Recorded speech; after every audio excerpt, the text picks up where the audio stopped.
Hello, beautiful moms and entrepreneurs. My name is Sharice Walker, and I'm your host of the Unbreakable Mompreneurs podcast. This is a place where we come together to learn, grow, and inspire. So sit back, relax, and let's get started. Hello, Unbreakable Mompreneurs. Today, I am here with Tanya Brody, and she is a copywriter. And I actually am so excited about this because I don't think people understand how important copywriting is. And so, Tanya, I'm going to have you introduce yourself to our audience, and then we will go from there. Okay. Well, hello. I am, as mentioned, Tanya Brody. I am, in fact, a direct response copywriter. I'm also an email marketing consultant. So a lot of what I write are emails, both for my own business and for other businesses. So, and copywriting is incredibly important. As you say, most people don't think about it. They're like, I can write. Yes, you were taught to write in school. This is true. Everyone can write, but the question is always when someone says, well, I can write, I always say, yes, but can you write persuasively? Right. Which is what copywriting is really all about. Yep. And I'm going to add a new word that I heard, I think it was a week ago. I was driving to a conference and they were talking about seduction, that sales is seduction, right? And so copywriting is the same thing and I've been practicing this with my email list because I'll just give the standard, hey, this is what somebody recommends versus let me get this topic or this title. And then I look at the open rate and very much the persuasion is way better than just hey, here's the market update today, right? Mm-hmm. Absolutely. So let's start because you mentioned emails. Is email marketing dead? Absolutely not. It's not even badly wounded. Seriously, email marketing to this day is still the highest return on investment of any marketing channel out there. So basically, I think they say it's got like a 4,400% ROI. So that's basically for every dollar you put in, you can get basically between $37 and $44 back. Yep. That's an incredible ROI. You can't get that from social media ads, Google placements, or any of this SEO placement, anything else. It's incredible. And the reason is you are literally coming into someone's inbox, right? It's like someone inviting you into their living room to have a cup of tea and a chat, as opposed to standing outside that screen door going, hi, I'm here. Hello. It's a huge difference. And it's because people basically raised their hands and said, yes, I'm interested in what it is you have to offer. Now, do you have to get them to do that somehow? Yes, you do. Yes. And that does require all of that social media, Google ads, what have you. However, once you get that, it is far and away the best marketing channel you can possibly use. And a lot of that is because in that same way that for years you watch the same television show, right? You get used to those people in your living room every week. It's the same thing with email. You get used to that business, that person representing that business in your inbox. And you're like, oh, it's an email from Sharice. Absolutely, I will read that. And I've literally have people who put my emails in a folder to read all at once at the end of the week, which is a little odd, but if it makes them happy, I'm okay with that. And I have people like, oh, it's from Tanya. Great, click. And they open right away. Yeah. So that's what you want. You want to be that friendly, welcoming face, I put quotes because obviously it's a subject line, but that person that people are used to hearing from. And to me, that is the whole point of having an email list, not to bombard people with buy my stuff, buy my stuff, buy my stuff, right, which is what a lot of businesses do. And as you say, that's not persuasive. That's not seductive. That's actually kind of abusive. That's unsubscribe-ish. Yeah, exactly. That's going to get you a lot of unsubscribes, but it's a forceful way to get your message out there, I guess. But most people they get sick of that and they unsubscribe. What email really is about is building relationships, right? And the know, like, and trust, because exactly. So interesting because there is somebody that 5 years, this guy, I would say, courted me, right? Because anytime you're dating until you till you buy something, and then that's your home run, right? So when you're dating, I mean, he sent me emails for 5 years. I went back in my inbox. I went, wow, I had no idea that this guy has been sending me emails. But because of one headline that you talk about with copywriting was intriguing enough, I clicked on it. I'm like, oh, I need that today, right? And so from there, it can blow up. And so if you have this email list, and I know some people who have millions of people in their email list, and I'm not going to pitch anyone. I was going to, but I'm not going to. But if you go in any of the big dogs, just name a person, you go in there and you click on their what's called the lead magnet. Then from there, you're going to start getting emails, sometimes 2, 3, 5 a day, others 1 a day, or 1 every other day, or 1 a week. But it's very interesting because once they have your email, or once you have their email, then you can market and market and market. And so that, like you said, it blows up into more and more. And I think that's the most cost effective is what they found. I mean, it takes a lot to get that person, but now you court them. I can tell you coaches that I've hired, they have gotten a lot of money out of me because they're constantly pitching me different things. And I'm like, oh, that's a good one. That's a good one. Right? Exactly.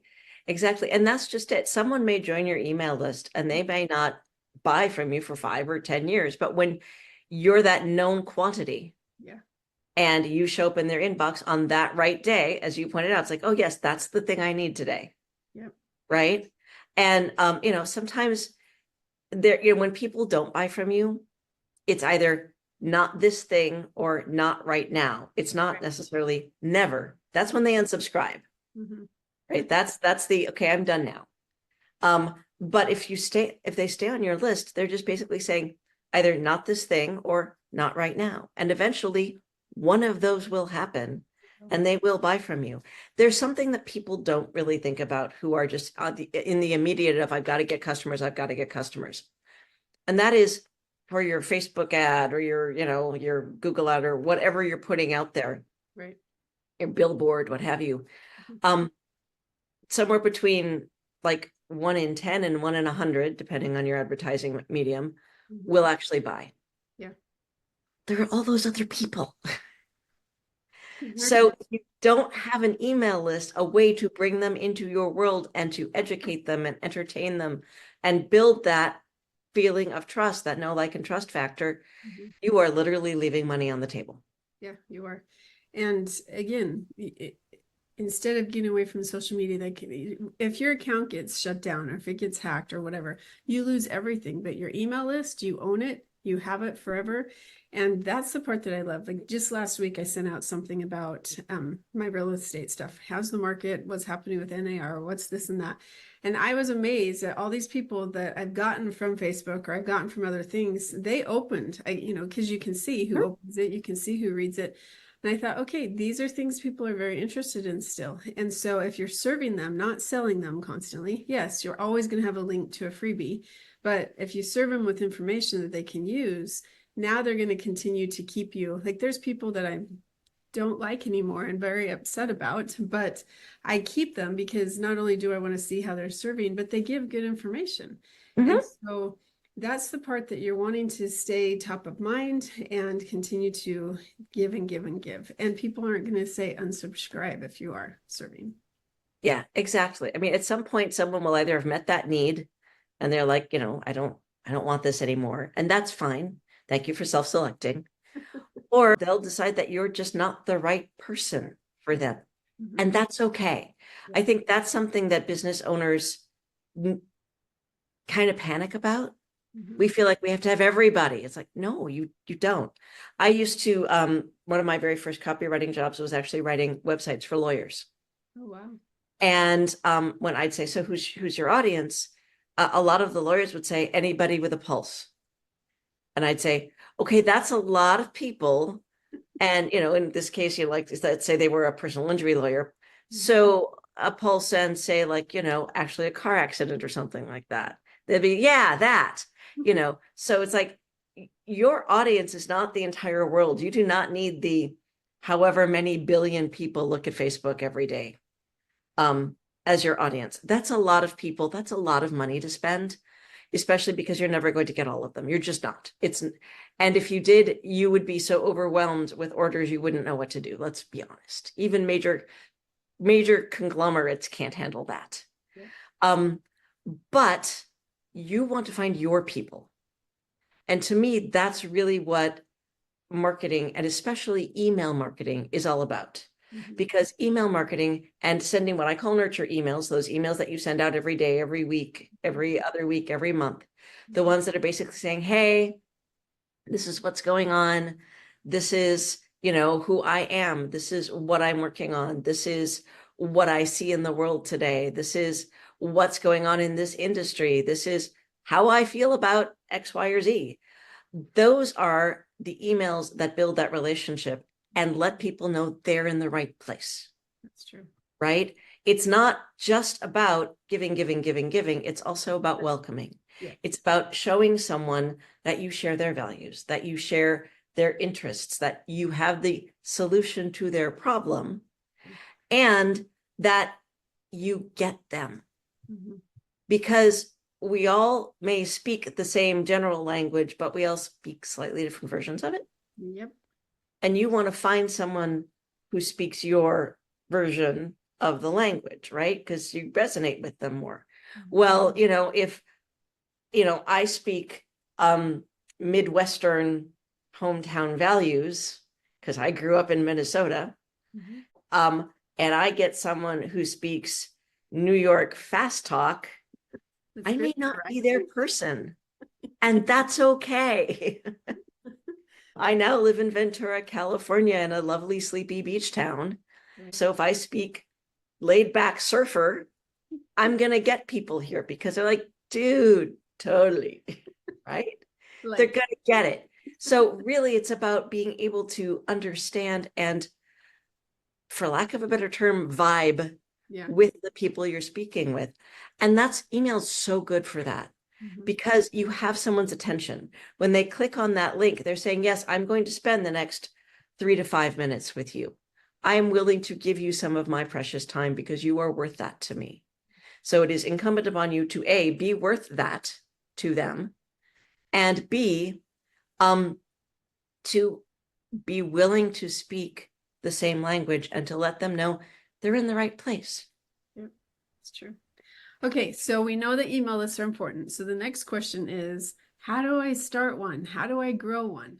The infamous question, how do I start an email list? So there are 2 ways to do this. The really, really simple way, and actually, honestly, this is the way I started my original list. When I became a copywriter. I should clarify, I've been doing email for a very long time. I actually started as a professional touring musician. Wow. And I had the piece of paper at every show, write down your email address so we can let you know when our next shows are. And I had to spend hours poring over someone's handwriting to make sure I got the address right. Yep. Sometimes it worked, sometimes it didn't. So I've been doing email for ages. But when I started my original copywriting list, I literally wrote down the names of like about 100 people who I thought would be interested in what I was doing. Some of them were friends. Some of them were my family. Some of them were people I had worked with. Some of them were people other people had introduced me to. And I sent all of them an email saying, hey, I'm starting this new thing. I've been doing this copywriting thing for a while. I'd actually been working in the industry for about 5 years. And I'm going out on my own as a full-time freelance copywriter, and I'm starting a regular email series, and I would love it if you would join me. And so if you are interested, just keep opening my emails. And if you're not, just click on that button, unsubscribe button at the bottom of this email. No harm, no foul. Yep. And it's important when you do that to send it from an actual email service provider, because that gives you that button that says, unsubscribe. Or at the very least, if you do this manually, meaning you send each one of these emails individually, as opposed to sending it as a big bulk email, because that will get your email account shut down, by the way, like seriously shut down. Like whatever your email service provider ISP will say, no, you can't do that. We're going to cancel your account, shut down. I've seen it happen. Basically, that if you say, just tell me, you don't want to hear from me, respond saying unsubscribe, or respond saying, no, thank you. That's a perfectly good start to an email list. And you can start writing to those people, and they may not be your ideal clients, but they may know your ideal clients. Right? I mean, that was honestly one of the reasons I started with my family, is they all knew me and they all knew a lot of people. And some of them said, oh, hey, you need to check out my niece, my daughter, my grandchild. They're doing this. And they passed my email on to other people, and other people subscribed. So the other thing, if you're actually going to grow that list, now that you have it, is to create an honest to goodness lead generation funnel, which involves those social media ads or those social media posts, or that whatever that outreach looks like for you, and having some sort of lead magnet, also known as a freebie or opt-in bribe.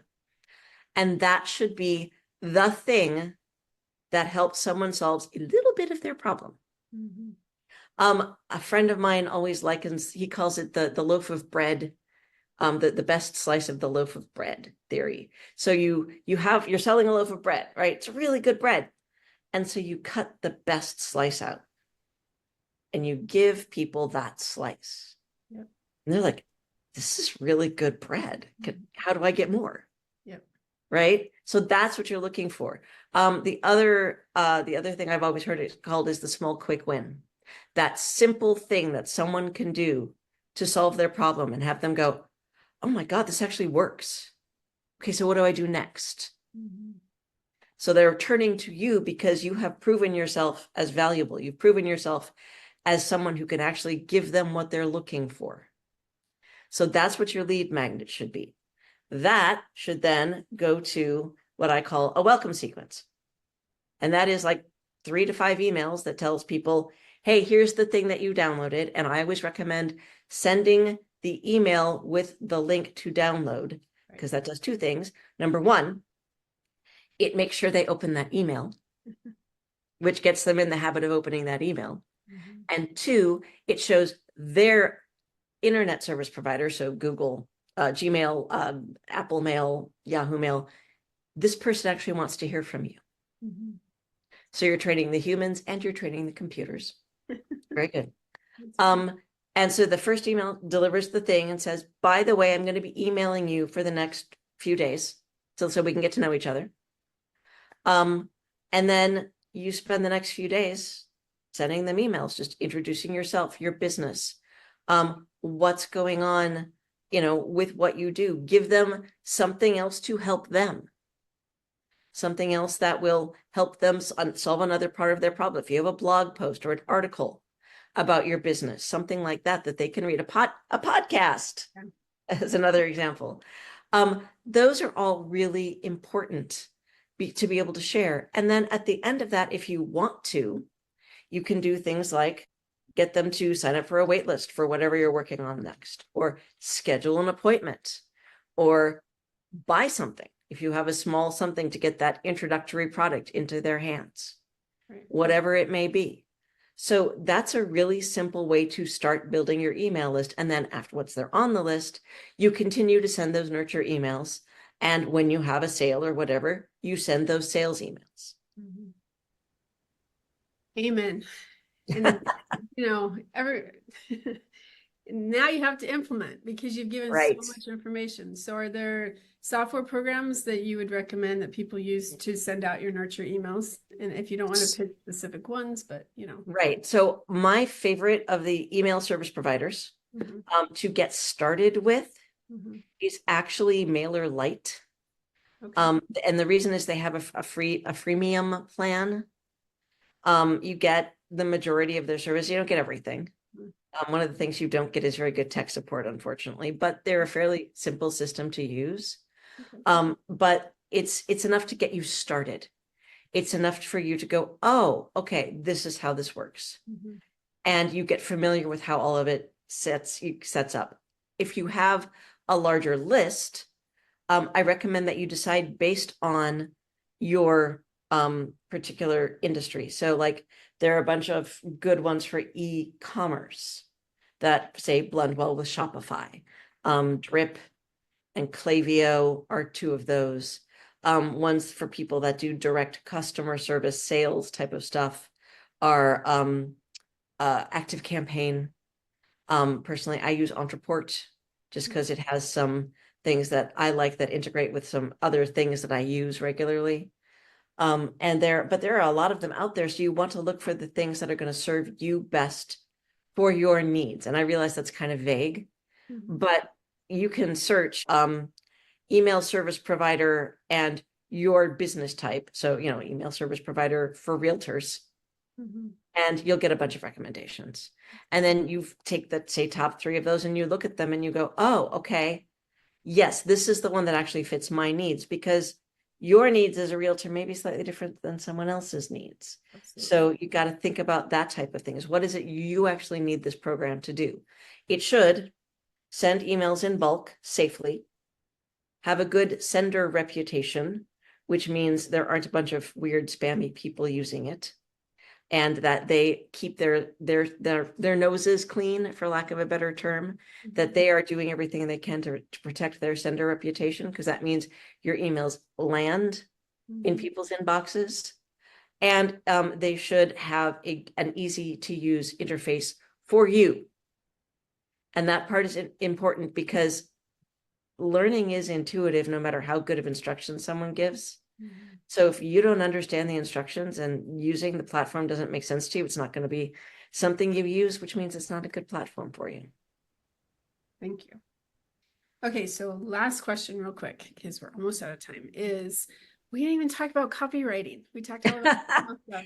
Well, it's funny, because in a way we have been talking about copywriting. Right. And because a lot of copywriting is the persuasion part, yes. And there are certain techniques that you have to use to do that. But honestly, a lot of it is being genuine, being yourself. And the most important thing to me is to serve. You are not selling a product. You are helping someone solve a problem. So if you approach it from that angle, you'll have first of all, you'll have an easier time writing, because you won't feel all weird and slimy, right? Like, I hate the selling thing. If you're like, no, let me help you solve the problem. That's easier, because we all want to help each other, right? We're all out there to help people. Right. So if you approach it from that angle, it's easier to write, and it's actually better copywriting, because you're being genuine, you're being helpful, and you are serving before you try and sell. And will you need to sell in there somewhere? Yeah, you will. I'm sorry. At some point, you're going to have to say, you need to buy this thing, or you need to read this blog post, or come listen to this podcast, or whatever it is. But if you are genuine and honest and authentic and you, as opposed to trying to be someone you're really not, that's going to come through. And especially in email, I think that is the most important thing. So use language that you would actually say, not like, I help people, and then go into these weird, stupid things that nobody understands. It's like, just talk as if, I wish that I knew how to do blah. And so if whoever's talking to you, that's what you need to use, is those words, not words that people would, like, they would never say that. Right. Well, and that's another really important thing about copywriting, is don't use the jargon in your industry. Yes. Use the words your customers say. Exactly. If you have some fancy term for whatever it is that you do that you all use inside the office. Mindset, right? Mindset. I wish I could. Utilize any of that stuff. Yeah. Use think, right, and use, because that's what your people say. Yep. They don't say, I have a positive mindset. They say, I think. They don't say, I will utilize this, blah, blah, blah. They say, I just need to use this thing. Yeah, it's so true. Speak plainly. Think of it as a conversation, right? And think of it as a conversation, like when you're sitting at the bar, hanging out with a friend. Yep. How would you talk to that person? Exactly. Yeah. And how would you help that person if they go, you will not believe what happened today. I had this horrible thing, and now I'm in this position and I don't know what to do. Right. What would you say to that person to genuinely help them? There you go. That's your email. That's your marketing copy, because that's what you're really trying to do. That was another thing I learned about the lawyers, is they really wanted to impress people. And I'm like, so I understand that you need to sound impressive to help other lawyers refer stuff, clients to you, but really, the people you're talking to with your website are the people who want to hire you, and they don't care about all of your degrees and all of, they care about what cases you've won and that you're going to help them. That's really what people want. Can you help them? I call it the what's in it for me factor. Mm-hmm. People don't care about all of the stuff that you say your product or service does. They say, what's in it for me? How's it going to help me? We're inherently very self-centered, and it's not in a bad way. Right. We're just trying to solve our own problems. Yep. So how is it that you're helping someone solve their problem? What's in it for them? Such good advice. Well, Tanya, if somebody one of our listeners thinks, oh, I need some help with my marketing, because they do, and it's very, very important, how would they get a hold of you or find you? Well, first of all, they would go to TanyaBrodyCopywriter.com, all one word. And there you will find lots of useful things like my blog posts, which talk about everything we've talked about. You will find my lead magnet, very, very impressive lead magnet, I like to think, which is 30 subject lines to keep your subscribers opening and reading every email. Because the biggest complaint I hear from people when I ask, so do you have an email list, is I don't, because I never know what to write. Right? So my lead magnet, that small problem that I help people solve, is here's something to get you started. So it is literally 30 subject lines and writing prompts that you can use to get yourself started writing these emails, these nurture emails that you need to be sending every week, every day, however often you send it. And the nice thing about this list is it's actually reusable. You can go back and just apply slightly different things to it and change the subject lines a little bit and keep using it over and over and over again. That's true. So that's my lead magnet, which I recommend you download, because then you'll see my welcome sequence and see how I do that. And you'll start getting my emails. And of course, I sell, courses on writing those emails and starting your own lead generation funnel and setting up your own email list and all of that stuff. But really come and check it out and get on the email list and learn more about what it is that I am doing so that you can help your people in the same way. And it's also known as hacking, right? So, right. I mean, who better to learn from than you? And obviously, yes, sign up and take your courses, but also now you're part of the email. And so start a swipe file is what we call it, where you can start seeing what people are saying, what people are doing to get the attention. So you can start learning. So if you're one of those that refuses to get help or pay for the help because you have all the time in the world and you don't want to streamline it from years to months, then use that. Start seeing how people are using that and how often they're sending the emails, and create a swipe file and put it in there and study it once a month and delete the file and go on again, but and no harm, no foul. Go ahead and do that. Learn from people who are doing it. There's nothing wrong with that. I actually have an email address that I use specifically as my swipe file email address. That's smart. And that's all it's for signing up for other people's email lists so I can see what they're doing. Exactly. Because I'm curious. I want to get better too. We all need to learn and improve. And in a lot of the email lists that you sign up for, you're going to be getting information that will help you with your business as well. Right. Whether you buy something or not, it doesn't matter. The whole point is to help other people, right? So you're going to get help. Yeah. And that's important.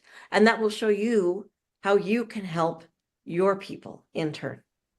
And I think also networking, because if you reach out and you start talking, how can I help you? And they might be more willing to answer questions and give you advice for 5 or 10 minutes, and then you offer them something. So it's a back and forth networking event. Right. It's just, there's so much that goes into it, and it's so important and vital if you want to grow your business. It is very true. Yes, absolutely. Well, it has been a true delight, and what you do is amazing and very, very important. So thank you for coming on. Thank you so much for having me, Cherise. Yes. And Unbreakable Moms, really start just today. Come up with one offer that you can use and go visit Tanya, because what she talks about, 30 ideas, people would spend thousands of dollars for that. So thank you for that offer as well. But go out and make it a great day. Beautiful moms, remember, you are unbreakable. Keep illuminating the world with your strength, pursuing your dreams, and reveling in the splendor of motherhood. This is Sharice Walker, bidding you farewell for now. Stay tuned for more empowering conversations on the next episode of the Unbreakable Mompreneurs podcast. Until then, keep shining bright. Signing off with love, Sharice Walker.